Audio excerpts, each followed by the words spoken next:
আসসালামু আলাইকুম প্রিয় দেশবাসী, আপনারা নিশ্চয়ই দেখতে পাচ্ছেন আমার এই দোকানে একটা শার্প কোম্পানির ফ্রিজ।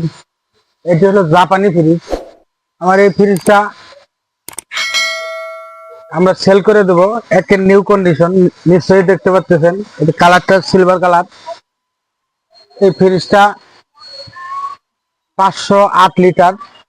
এই ফ্রিজটা আমরা সেল করে দেবো। এই দেখেন নর্মালে কত সুন্দর জায়গা। নর্মালে আমি একদিন আসলে সত্য কথা যেটা এর ভিতরে ঢুকছিলাম, আমি ঢুকে বসে দরজা লাগাইছিলাম, কোনো সমস্যা হয় নাই। আবার এই যে ডিপটাও দেখতে পারবেন আপনারা, অনেক বড়। এটা হলো নন ফ্রস্ট ফ্রিজ।